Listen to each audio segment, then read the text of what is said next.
So for this video, I'm going to share with y'all things that sold for $30 or more. So this is an all-in cost to the buyer because I do offer free shipping on things, and then I offer, you know, item plus shipping. I'm slowly getting away from offering free shipping on my platforms. So it's going to be like a combined cost of $30 or more on 3 different platforms. So it's going to be Depop, Poshmark, and eBay. Hello and welcome if you are new here. My name is Heroine Bob. Welcome to Bob Buys, the channel I share with y'all my part-time reselling journey here in the state of Virginia. The little tail that you are going to see randomly throughout this video is my fur baby Moxie. She is very vocal. She may scream at y'all and myself during this video. Just letting you know she's here because she wants all of the attention. So we are going to actually start with Depop first. This may be my one and only sale for Depop for a couple of reasons.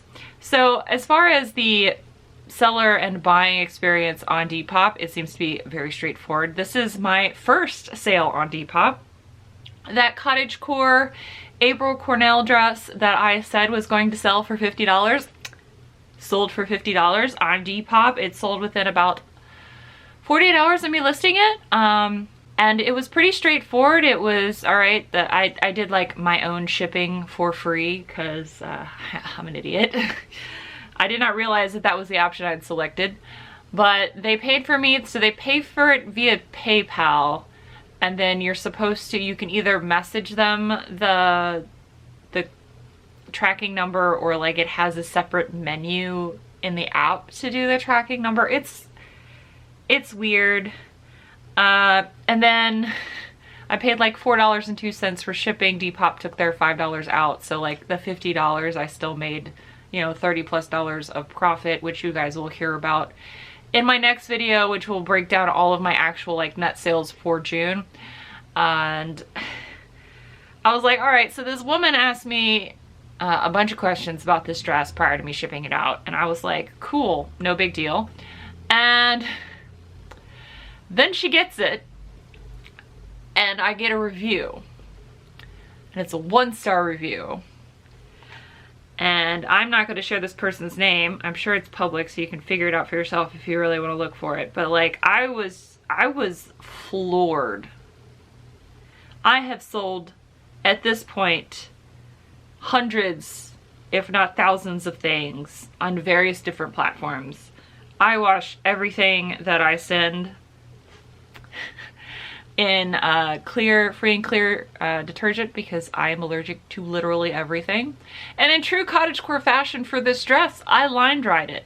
So it had that wonderful, like, I don't know, outside smell. I don't know how it's like the country outside smell. Like that's what it smelled like because it'd been line dried and then I steamed it. So it had been washed, line dried, and steamed. This is the review that this person left me. Sadly, I wouldn't have shipped a product that smelled so bad if the roles were reversed. Don't really want it in my home, better kept outside. Not sure if thrifted it or what, but it's kind of unbelievable that an item would be sold like that. I purchased dozens of used items off apps and never got something so gross. The measurements were usually incorrect too. Next time wash the item first, then list it and sell it. This is so nasty. That was the review left to me. Right?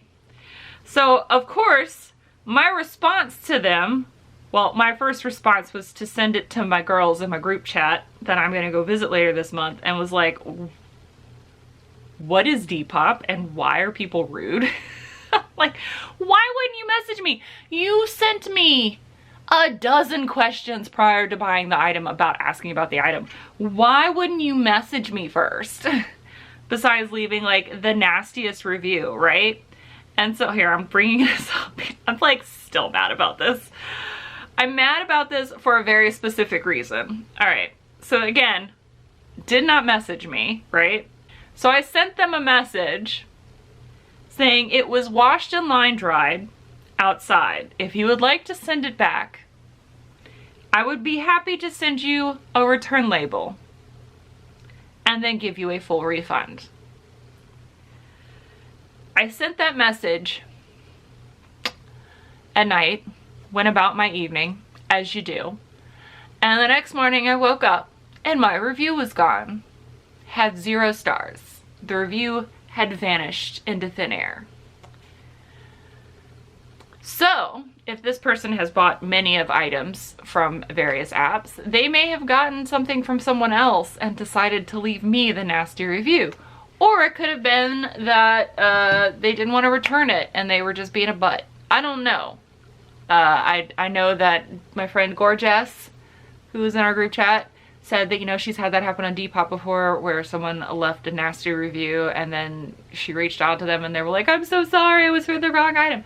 I don't know. It's still no reason to be mean and nasty like that without reaching out to the person first. So I'm not really interested in Depop. I know that Etsy just bought Depop to try to like tie into Gen Z. At this point, I'm okay with just sticking to Etsy. But it sold for $50. It was a good sale.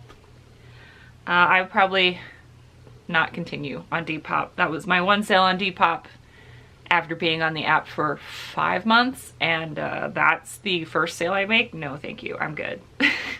I'll just stick to the other platforms I use. So let's go to Poshmark now. So this is a pair of nudie jeans. It's a pair of nudie trouser jeans. I sold this for $25 and the buyer paid for shipping. On Poshmark, shipping is $7.11. This was no discounts or anything like that. So all in, this person spent $32.11, which is why it is on this list. I would not necessarily pick this up to sell again because it took a year to sell after I listed it. They were really nice jeans, so I don't know why. This next item is some retail arbitrage that I did. I've sold multiple pairs of these Adidas Farm Rio collabs. They were a butterfly Farm Rio collab. I bought these new from the Adidas outlet by my work, and I think I bought like 8 pairs, and this was the last pair to sell. That number on there, that $54, was what they were listed for. This last sale for the last pair of Adidas shoes was for $32, and of course the buyer paid for shipping. So all in, it was like $49.11 then.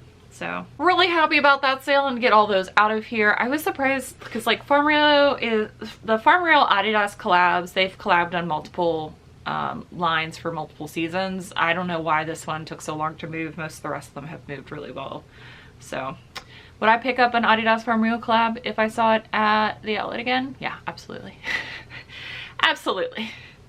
So we're gonna go to eBay now, and this is some vintage glassware. You guys know how much I love picking up vintage glass and ceramics. This is a set of 6 mid-century modern highball glasses. They had different fruit on them. It was like the whole set technically I think has 5 different fruits, and it was originally a set of 10, but I only had 3 of the fruits for a total of 6. But as you can see, someone paid $29.87 for the glasses and then paid an additional $30 for shipping. So would I pick these up again even though it took a year and a half to sell? Yeah, probably, because as you guys know, in my area, things get smashed and trashed if they don't sell within a month. So I try to save all the vintage goodies I can. And these were actually lovely. So really happy that they finally sold and went off to a new home. Which of course they went to California, which is where I figured they would go. And pretty much all of my mid-century stuff goes to California, I've noticed. So this next item is a pair of brand new Levi's. These were a pair of men's shrink to fit denim that I found at the Goodwill that weren't marked up. Normally my Goodwills in my area, like actually by my house, if it's new with tags, what they do is they mark it at half whatever the original price is for the denim. So the original price for this pair of denim was $59.50. So the fact that they did not mark it up to $30 and instead put it at like a reasonable price of their normal $8 for denim. Very happy. So I sold these for $32 free shipping. Again, forgot that I had free shipping on, but that's okay. I still doubled my money on this pair of jeans and I'm happy to see them off to a new home. This actually sold 3 times. This pair of sandals, don't worry, they were not returned. This was sold 3 times. I've had a rash the last, 2 months of people buying stuff and then not paying for it.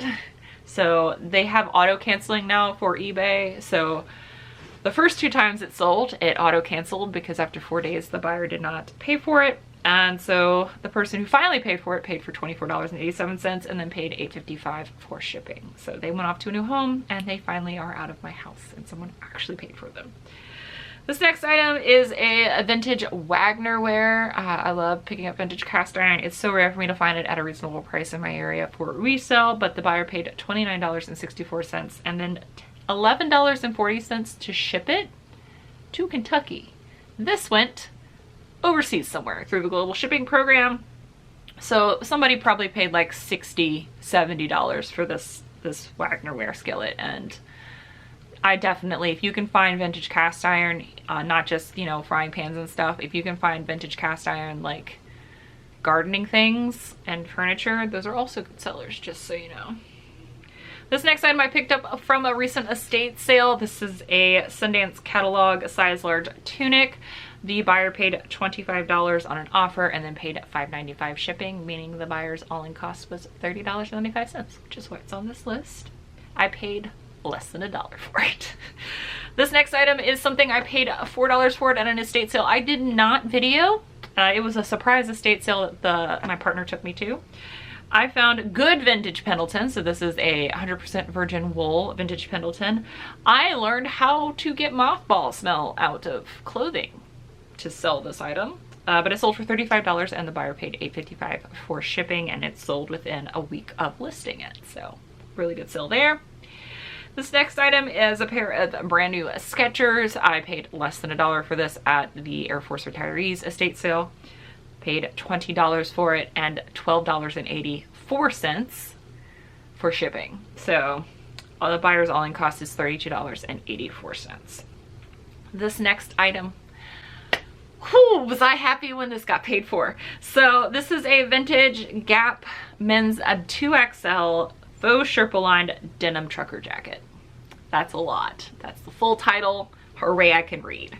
But this is like the early aughts, like Y2K and early aught fashion is super in right now. So this was definitely early aughts fashion. They paid $47 and $10.75 shipping. This sold within a month of listing it, and it was a very nice way to end June, I will say that. So that's everything that sold in June for an all-in cost of more than $30. I'm doing this because I could not catch up my sales doing weekly sales. So this is the highlights of June, and starting this week, I'll go back to weekly solds July 1st starting. So that way we're all caught up, and I can give you like actual numbers so you guys can see both the highs and the lows. But thank you guys so much for watching. I hope you enjoyed it. In the next video, I hope to see you there. Bye. Bye. Hero, hero. I wanna be a hero, hero.